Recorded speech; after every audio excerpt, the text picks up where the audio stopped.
If a whale is a mammal and a duck is a dinosaur, if woodlouse is a crustacean, poodle is a wolf, and according to cladistics going down the tree of life, then clearly people are fish. Hello, welcome to People of Fish. My name is Elliott, and with me today is a Paleoartist. He goes by @DailyDinoSketch on Instagram, but I will refer to him as Lee Bates. Thanks for having me on, first of all. I'm a Paleoartist currently living on the Jurassic coast in southwest of England. Been drawing for like 10 years, and the last 3 have specialised in dinosaurs and prehistoric life. All the drawings are made traditionally, generally, because that's the law. And having a physical thing to hold is important to me. You know, typical boy growing up, always like dinosaurs. And then, but I used to do urban sketching, which is you just go into a town and just draw everything around you. But the thing is, everyone who does that uses pen and watercolour in small sketchbooks in cafes and towns, and it's really hard to differentiate yourself from it. So my wife suggested, why don't I put dinosaurs in it? Initially, as I always do, people suggest these really great ideas. I ignore them for about 2 years. Like, guys, I've got this great idea. And then they have a go at me because they suggested it years ago. So I set about doing that, and the urban sketching has just disappeared. So now I just draw dinosaurs. Well, we love seeing the dinosaurs, so thank you. For non-dinosaur people, might blow your mind, but dinosaurs are extinct. They are one of the most numerous animals on Earth currently today. That birds are dinosaurs, so they didn't go extinct. When I say dinosaurs, we're going to assume I mean non-avian dinosaurs, non-flying dinosaurs. It's a helpful definition, yeah. Birds are... Yeah. Birds are dinosaurs, but it's not helpful in this context. Yeah. So we're going to talk about dinosaurs, dead stuff, long dead stuff. I mean, what was the first dinosaurs you drew? Oh, T-Rex. What other animal, let alone dinosaur? Full scientific name is a household name. Not many dinosaurs could escape the sharp teeth of Tyrannosaurus rex. His name means king tyrant lizard. How you doing, Rex? Were you scared? I don't think any prehistoric organism has had such an impact on paleontology as T-Rex does. So, cliched, but for good reason, I think. Yes, well deserved. The Lizard King. And T-Rex is away. But you've branched out since then. What dinosaurs draw your attention? Funny enough, medium-sized Tyrannosaurs. I particularly like. I said everyone's drawn T-Rex, but there's a lot of the smaller, earlier, more basal Tyrannosaurs are very good. Alioramus, the one, it's got really long, like kind of snout on it and like beautiful proportions, really long legs and quite thin. Theropods in general, things with crests or interesting ornamentation. Everyone's seen Jurassic Park, I imagine. There's a dinosaur that spits venom at this guy and he's got a big frill. Dilophosaurus, none of that's real. They made it really small as well, but it's quite a substantial animal.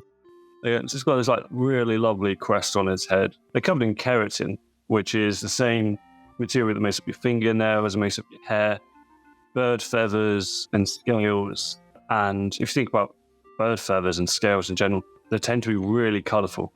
So it's a fun place to go nuts on colour, and it's perfectly plausible. You know, you can do it bright blue or bright orange or something completely realistic that could have had those colours. You can let your imagination go wild. I mean, modern birds are very showy. They are theropod dinosaurs. And then the other group of archosaurs, this big group, contain crocodiles, who are also quite loud and showy. So through that, you've got these two living relatives. You don't know what the original species did, but you can draw assumptions on those two things. And it's called phylogenetic bracketing. So it's a really useful tool. They both have scales. For example, like birds have scales on their feet, some around their neck and head, and crocodiles have scales. So these two distant relatives, if you trace them back, it's quite likely that their shared ancestor had scales as well. The modern dinosaurs have feathers. One of my favourite dinosaurs is a thing called a Yutyrannus. No surprise, T-Rex relative. About 9 meters long. It's found in China, and it's currently the largest known feathered dinosaur that we have. From the top of its head right down to its feet even, it's covered in feathers, some as long as 20 centimeters long. Not only that, it was found in the same rock as 2 others, and different growth stages as well. So it's just a dream fossil. Yeah, there's a juvenile. I think there's an adolescent one, and there's an adult one. The biggest is being 9 meters long. Well, that's sometimes a debate with a lot of long extinct animals, where you're digging up bones and you find a small one and you find a big one, and without context, you're like, are these two different species? Or are these the same one? Yeah, I mean, like, there's a lot of talk about quite a number of dinosaurs that may not exist as such. You know, such species are actually might just be a younger version of a known species or an older version. Because think of any animals, like the young and babies especially don't look like the adults generally. So to decide whether they're two different species or the same thing is quite difficult sometimes. But to have a situation where they're all together in one nest, like multiple generations, helps. Yeah, it does for sure, yeah. But then, you know, just because you find something together in the same rock, they could have died hundreds, if not thousands of years apart, which is a long time for us. But in geological scale, it's nothing at all. And then you could easily get that misinterpreted. So you do have to be careful with it. I mean, even a week apart. Like, yeah, people often see two tracks together, like a theropod and a herbivore, and like, oh, this was definitely a hunt scene or something. You know, one was chasing the other. And you're like, no, instead it could have happened thousands of years apart, or, even hours, really. It still means something entirely different. Going back to coloration, there are some ways of determining color, melanin in feathers and so on. Look at under a microscope and you see what kind of cells are there, and you compare that to cells of modern birds and in feathers and skin, and you can see the similar pigments. A new science, relatively, but yeah, for sure an exciting one. It's a destructive process to work out the color. They take small samples, so very, very small areas. So you're confirming in that area that dinosaur is that colored. There could be a couple of millimeters across. You could say it was orange here, but then like half a meter across or something, it might have a massive blue patch that you wouldn't know. Most things coming out seem to be red, white, black, brown.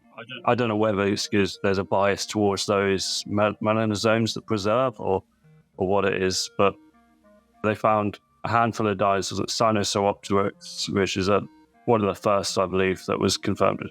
Really beautiful. We know that it was red with a striped tail and some black areas, almost like a kind of a bandit patch around its eyes as well. And a Microraptor, which is a very bird-like dinosaur. Yeah. Very interesting thing is it's black and it would have had some iridescence. There's like three major differences from the outside looking in. Like, it has teeth, which birds don't. It doesn't have a beak. Modern birds don't. It's got a tail, and then it's got wings on its back legs. So it looks a little bit like a toothy crow. Yeah, not a million miles off, yeah.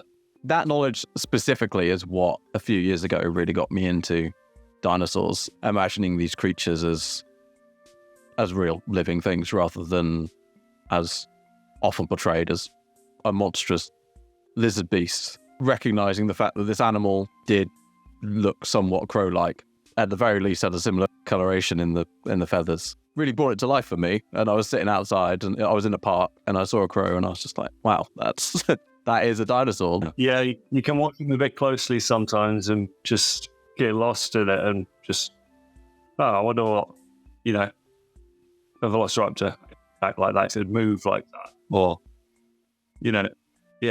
what their intelligence is like as well, because, crows and corvids are known to be very intelligent animals. Yeah. Sometimes with fossilized animals, intelligence is based off brain size in comparison to the body, etc. I mean, a parrot can understand English if you train it well enough. What color is this? White. Yes, good bird. It's made of what? What made of? Glass. Yes, glass. Good job, Paul. You're so smart. Yeah, some birds quite clever. There's intelligence as dinosaurs is a very, very difficult thing to understand. And some recent books about it. Michael Benton's just released one specifically called Dinosaur Behavior, which is fantastic.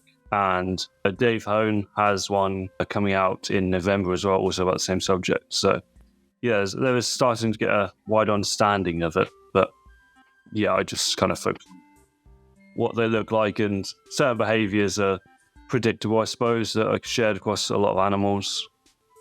But, yeah, there definitely have been more complex behaviors like mating rituals and potentially vocalizations and things like that would be almost impossible to guess. His attempt to outsing his rivals incorporates other sounds that he hears in the forest.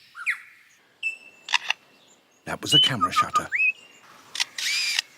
It's fun because in art, like, it's starting to confirm a few things, and like we can draw something more up to date. But at the same time, it could be taken away some artistic license. You know, before you could do whatever, but now colouring a Sinosauropteryx with, you know, blue feathers or something, or whatever, green, whatever you want. It's like, oh, now that can be wrong. It's like, you're ruining my fun in a way. I mean, that's an ongoing thing with paleoart, isn't it? You can have the most up-to-date scientific interpretation of an animal, and then in 10 years' time, people are poo-pooing all over it. Yeah, that's why so many people work digitally as well. Obviously, the whole process is it's easy to undo mistakes and change things.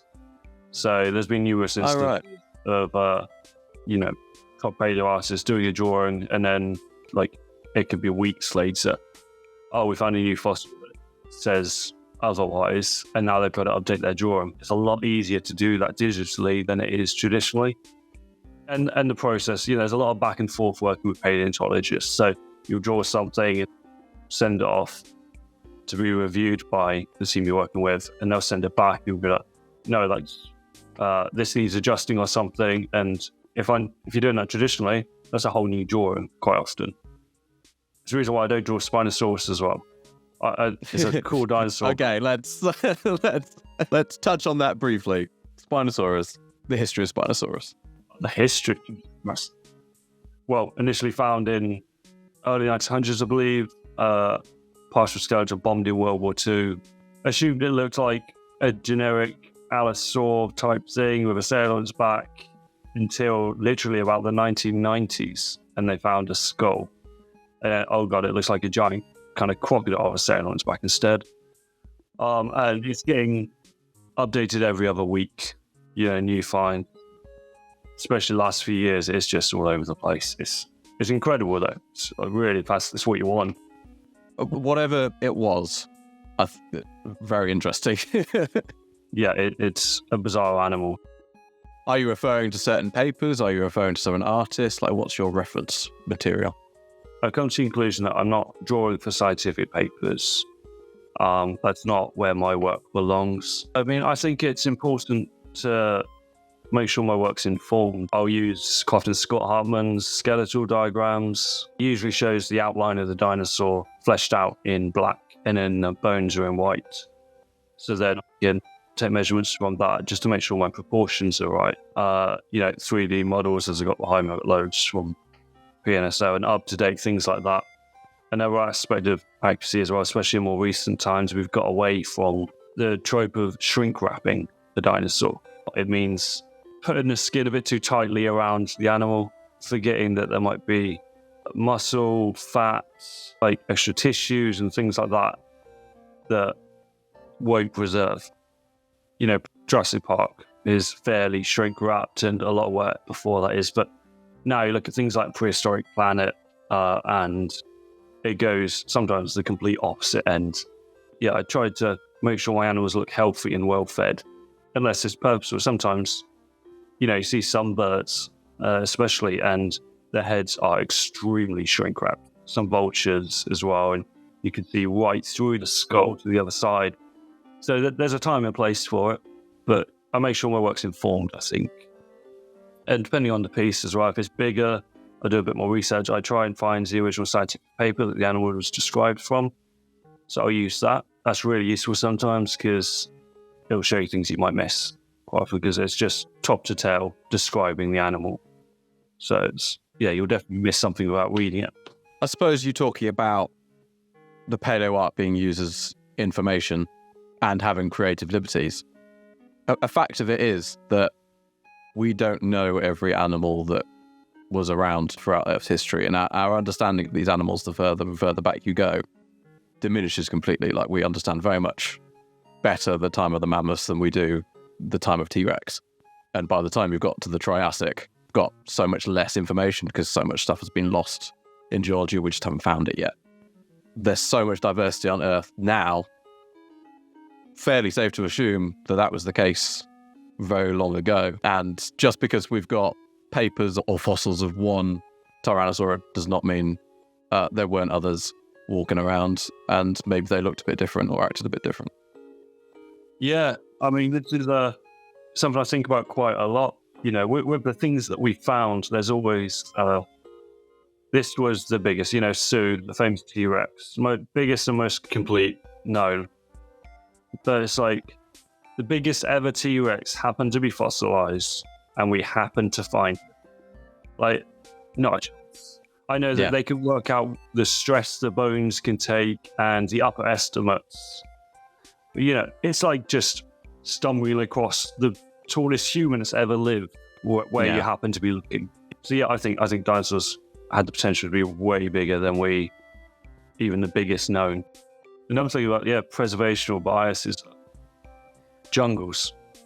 You know, things rot very easily or get eaten. The ground's acidic, often really bad for preserving things. But then you look at the life and the diversity in jungles is insane. Colors of animals and the weirdest animals live in jungles. And that's just a whole ecosystem that we're almost certainly never going to know about. Yeah, it's sad in a way that there's just so much we'll never know. Yeah. What was the Adam Driver film from a few years ago? Yeah, it's generally accepted that dinosaurs were 66 million years ago, but they called it 65. Just odd. Just for the fun of it. Yeah. I haven't seen the film. Did you see the film? I haven't. Fine. Okay. It's not going to turn into a film review podcast then. But there was a lot of criticism of that for making up dinosaurs. And I understand that. If you make those exaggerated claims about animals that we know existed and you can tell things about, none of that's real. I can understand why people would get upset. But then also, like we were saying, there's this preservation bias. We don't know everything. We haven't seen everything from this period of time. And maybe if you're doing a film where people travel to the age of the dinosaurs, there's going to be dinosaurs which haven't been fossilized. And it's almost incorrect to assume that there was only 5 different animals living in a certain area. Yeah. There's always the same animals they happen to stumble across as well. Come back to T-Rex and the Triceratops. But that tells you how successful those animals were. Fossilization is so unlikely. So if you find 3 Tyrannosaurs, you go, oh, these guys were pervasive. These guys were doing well. Oh, for sure, yeah. It's like, where I go fossiling, you can find things called belemnites. It's not too different from cuttlefish. I don't think I got one to hand, but that's how common they are. They're usually, even in my house, within arm's reach. But, the only bit you find is generally, it will look like stone to most people, but it's bullet shaped. But on the beaches where I go, you kneel down and you can easily pick up 10, 20. It's within arm's reach without moving. And as we said, this preservation bias, I think the number is something like only 0.004% of all prehistoric life actually gets fossilized. Don't quote me on that number, but it's astonishingly small. And yet you can kneel down and get a handful of these belemnites pretty much anywhere on any given day. It's just insane how many of them there were. And it'll all be different species as well. I was watching a talk about naming conventions of both living and extinct animals. The guest speaker was talking about trilobites and how if you want to name something, get into naming trilobites. Dear listeners, if you do not know what a trilobite is, you know what a trilobite is. Yeah, it's basically, think of a fossil, you're thinking of an ammonite or a trilobite. Yeah. And it's not the ammonite. Yeah, it's the other one. The ammonites being the swirly shell kind of ones, and the trilobites being the woodlousey little dudes. Woodlouse is an incorrect description, but Let's call them a woodlouse. They were around for so long. This whole clade of animals, so pervasive, trilobites, you can find them everywhere. They're around for so long throughout the geological record. Very little was known about their breeding habits, and then there's some fossils which were found of a trilobite with egg sacs underneath them. Woodlice do the same thing. Lots of crustaceans do the same thing of holding like eggs underneath them.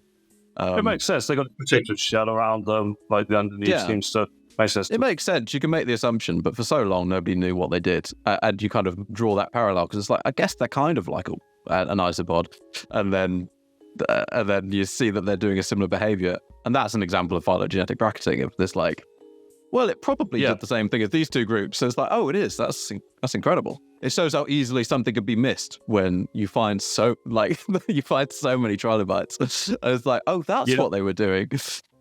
Well, touching back on Spinosaurus, like you go in any fossil shop and they have loads of Spinosaurus teeth. Absolutely loads. Do they actually? I didn't realize this. Yeah, God, they're so common. Quite often composites and a bit dodgy looking, but, it's very easy to pick up Spinosaurus teeth. But there's one decent skeleton of a Spinosaurus. But again, it's that preservation bias.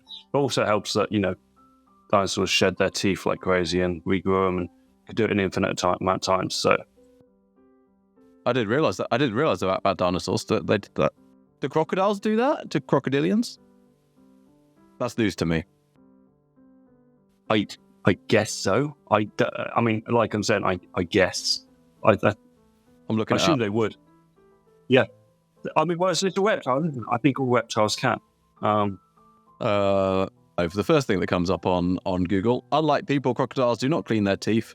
Instead, they get rid of them and replace them with new copies. So there we go. Yes, crocodiles do the same thing. You think they're going after massive muscular prey that's going to be shaking around. It's going to break a lot of teeth, so it makes sense they wants to replace them often. Yeah. Yeah, I suppose that helps. I mean, there's a thing in zoology of animals filling niches. So after every mass extinction event, new animals like dinosaurs died out, so mammals become apex predators and fill that niche. Very briefly, there were terror birds, like big birds, which try to fill that role also. But also there's loads of some animals which I suppose are more well suited to certain niches. And I suppose that's very interesting, the fact that archosaurs or reptiles, I suppose, with the ability to lose teeth, maybe that's how crocodilomorphs continuously have, despite a massive diversity in the fossil record, always go back to that kind of niche. Like you said, it kind of just works. If they lose a teeth, they can just get new ones. Yeah. I mean, but with some adaptations, like, all it has to do is not hinder the animal, and it will hold on to it. It doesn't necessarily have to give an advantage, but if it creates an issue for the animal that's more likely to die or get eaten or not be able to reproduce or whatever, then it will get rid of it. But if it's not doing it, then it will keep it. It doesn't mean like every adaptation was specifically for a specific use as such. Yeah. That's a bit of a misconception about evolution, I suppose, is this survival of the fittest, but it's not necessarily like everything's in an arms race and it's going to get better and better. Sometimes.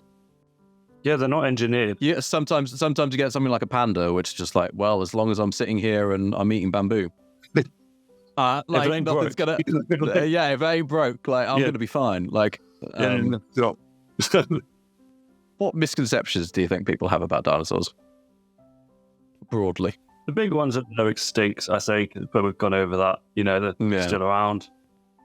Jurassic Park, a lot of people, paleontologists, scientists, hate on it. And, but it's undeniable how much is done for paleontology. But it had such a massive cultural effect. That is people's view of dinosaurs.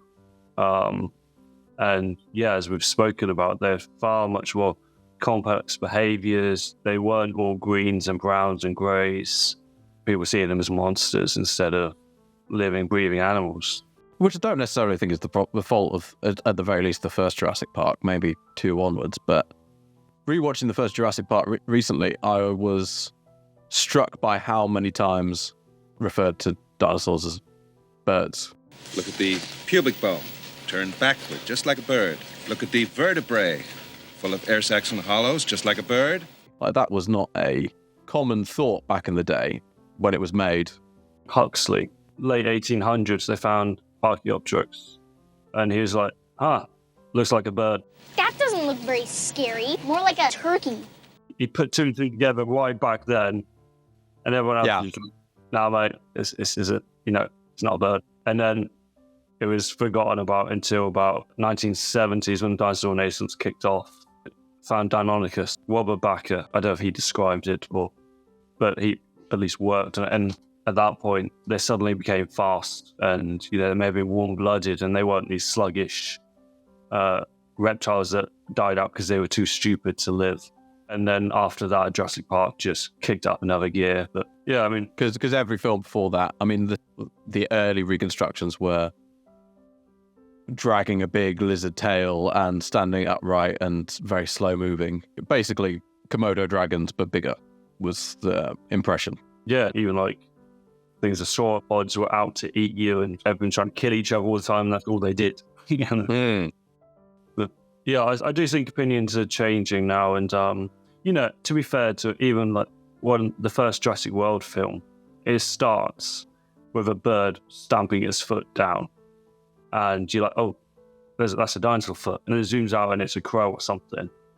It's like, we see what you're doing. If you go into those films like, I'm going to learn about paleontology, you're an idiot. Like, it context isn't that. It's entertainment, I mean, some people refer to what we're living through now as the second Renaissance. And that comes down to the science and the amazing paleontology. But there are so many paleo media projects now, and I can't help but think that that's because we had a trilogy of Jurassic World films. Yeah, it's really incredible. Like, it's an amazing time to be into dinosaurs. Yeah, so we get into these like 2 seasons of Prehistoric Planet, which if you haven't watched it, it's just incredible. Love it. Yeah, it's stunning. It's so good. And then the big one, obviously, Walking with Dinosaurs. I was lucky enough to meet some of the people working on it. Really? Get some secrets and things like that, which I'm not at liberty to say about, but it's worth looking forward to. I was surprised when one of the paleontologists said he didn't know that the rest of the world didn't know that we were getting a new season of Walking with Dinosaurs. It's, a follow-up to one of the most influential paleo projects of all time. And he was just like, oh, I thought everyone knew because everyone in this circle has been talking about it.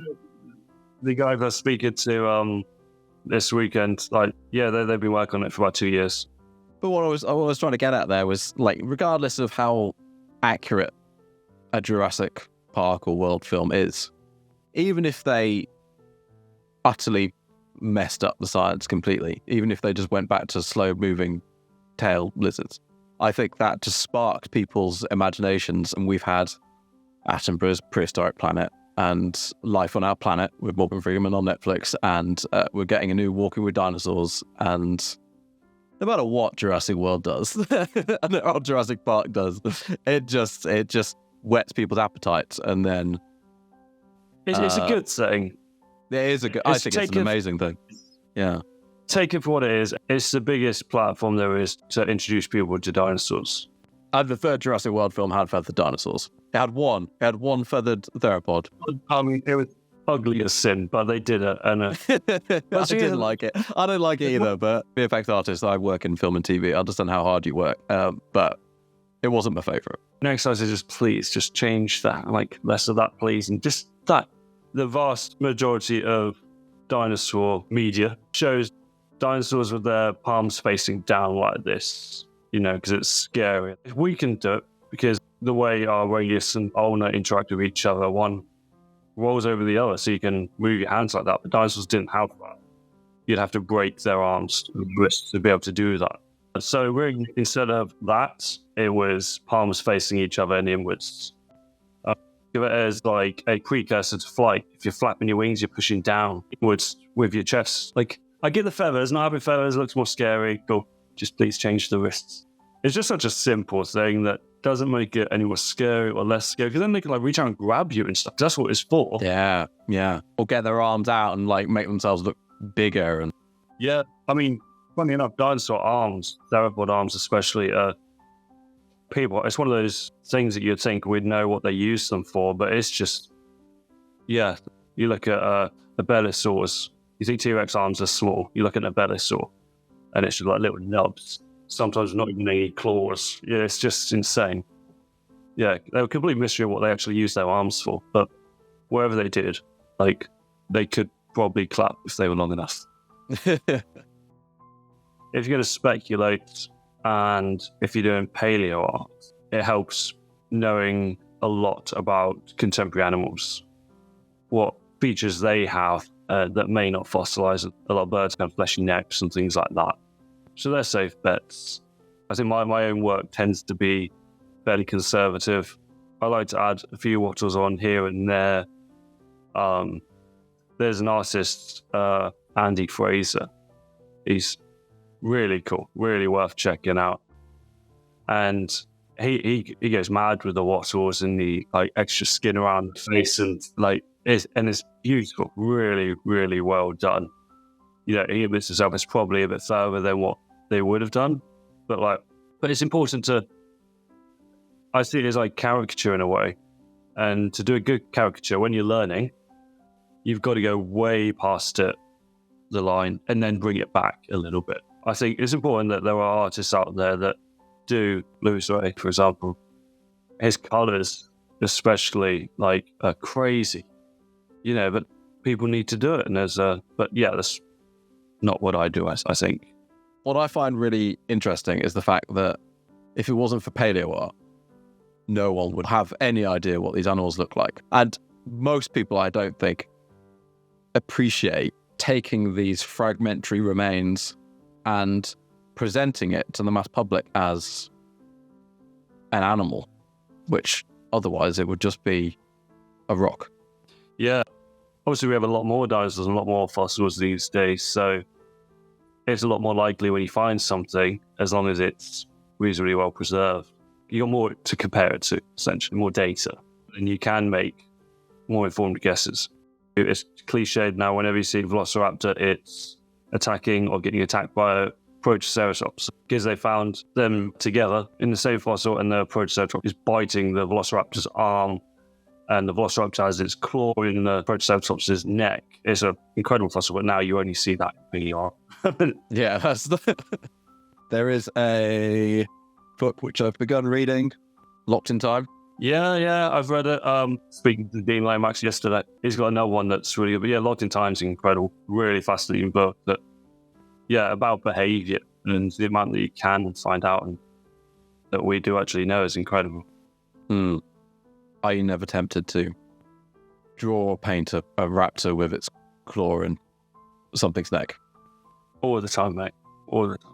All I want to do is draw that, and I just want to draw that and T-Rex. But, you know, I've got to try and do something different. Just do one, maybe. Just sort of let it all out. Yeah. Now, most of my dinosaurs, they're just like, they're on their own, and they're just going about their lives and having a mooch or something. You know, I don't tend to draw them attacking, or they're just chilling out. That is a trend in paleoart, isn't it? The kind of peaceful T-Rex or similar interpretations. It's getting away from that bloodthirsty monster thing, which is good, but you know, that was a part of it. And my thing is, like, lately, even if it's a carcass, T-Rex is eating a sauropod, they want the paleoart to sell or be on front covers of magazines, whatever. But you bite into a sauropod, and the amount of blood that thing's going to have, like, it's going to be carnage. But it's always like pristine and always really clean, maybe a little around the mouth or something. But it'd be like a swimming pool. Yeah. It's just never shown. I mean, I love Prehistoric Planet, and I loved its representation of T-Rex. The scientific advisor said it in the behind the scenes. We're avoiding doing a T-Rex fighting a Triceratops, because that's the scene which everyone's seen. And part of me was just like, yeah, but like it happened though, didn't it? Like, oh, I really want to see, like, you have realised these animals so well. We know these things before. There's loads of fossils of T-Rex and of Triceratops with injuries that can directly be attributed to the other one. I mean, injuries from T-Rex are fairly easy to tell because it was the largest carnivore in its ecosystem. So there's massive tooth hole in a bit of bone. It's probably T-Rex. Yeah. The misconception about Triceratops, just how big they were. They were massive animals. Yeah, and there's no way even like the biggest T-Rex would take on an adult Triceratops. We're not going to go to like who would win the fight. But you're mentioning not taking on an adult. I mean, yeah, the Triceratopses were huge. I was watching a video the other day, which was quite gruesome. So cover your ears, children, if you're listening. But it was a pack of lions trying to take down a young adolescent elephant. And it's these, apex predators attacking this thick-skinned herbivore. And they were struggling. It was an entire pride of them. And very gruesome because they were eating this baby elephant alive, pretty much because they just could not get their teeth around and suffocate it because the blubber was too thick. And there was all of these lions on it trying to hold a young one down. And you scale that up to something like T-Rexes and Triceratops. You can only imagine how difficult and often bloody that relationship would have been. It'd be so easy to get injured and you break your ankle or something, like if T-Rex breaks ankle and it can walk, you're done. It's just not worth the risk. Yeah, go after the little ones. And I think, that's what Prehistoric Planet did. It's a kind of bit of a meme, isn't it? That all the babies get eaten. Yeah. Do not be a young dinosaur in the late Cretaceous. But it's true. That's easy pickings. Yeah. I mean, it'll happen if the animal's desperate, or if the prey animal is, large, if it's sickly or something maybe, or already injured. Generally, yeah, it's just far safe to go after the little ones. Yeah. My favourite dinosaur is probably Triceratops. Very good fossil record for ceratopsids and Tyrannosaurs, but these two groups, which are obviously in this arm race, just slowly getting bigger and more armoured. This grazing animal, what is essentially a reptilian cow. Give them enough time, they end up just being this battle-hardened, massive thing with horns and a shield on its head. Both of them, it's interesting, despite being like probably the most two famous dinosaurs. Both of them are actually like really unusual within their respective kind of groups. T-Rex was unusually big and unusually robust for a Tyrannosaur and had a lot of features that were just unusual. And the same with Triceratops, that the big frill, it was solid bone. Usually in ceratopsians, the frill starts thinning out, which makes sense because it makes it lighter and that. But for some reason, Triceratops is packing on the bone there. God knows why. So. Yeah, to look really cool in a fossil museum, I think. That's probably that. He's forward thinking, he's the most future. Yeah. Like, I will become an icon. Yeah, it worked. So. Yeah. So, this podcast, People of Fish, I'm very much looking to explore the natural world in its entirety and recognizing the fact that just the zoology we see today is the same thing that we see deep back in time, and we see the same patterns emerging, like we were just talking about. What do you think is the importance of dinosaurs? What do you think people can learn from them and apply to today? Well, they're one of the most successful animals or successful groups to ever live. The amount of time they lived for is astonishing. We are closer to T-Rex than T-Rex is to Stegosaurus. Stegosaurus was a fossil in the ground while T-Rex was stomping around. Oh. And blows my mind even now thinking about it. Massively successful animals that survived for an incredible long time, and then they got wiped out. Well, we think of ourselves as successful, but really, we're a drop in the ocean. You're thinking about life and how fragile it is, I suppose. It doesn't matter how successful or how big you are. Another aspect is it's generally everyone's first introduction to science. As a kid, the first, it's dinosaurs, and then oftentimes people branch out from dinosaurs into various physics or engineering or whatever they choose to do, but oftentimes comes from dinosaurs. Dinosaurs and maybe the planets, astronomy, are the two things which I think is the gateway to understanding the world more complexly, I think. Yeah, sure. Yeah, whether you go into paleontology or branch off into something else, it's an immediate sense of awe and wonder. What we do know, but also what we don't know. Yeah. Yeah. Okay, great. I think that's all for me. Anything you want to add? Closing remarks? I have an Instagram account, as I said, at Daily Dino Sketch. Post quite regularly on there. Yeah, some insights into my processes and things like that. I've just started doing tutorials if you're interested in how to draw dinosaurs. I do have an Etsy shop, of course. Just search at Daily Dino Sketch again and it'll come up. Yeah, it was nice for having me on. It's been great talking to someone about dinosaurs. Yeah, I'm in a bit of a home with, none of my friends like dinosaurs or drawing. So my poor wife, oh God, you can just, she tries really hard, but I need an outlet, Yeah, I do as well, which is why I've started a podcast. So, all right. Thanks, Lee. We'll see. No, thank you very much, buddy. Cheers.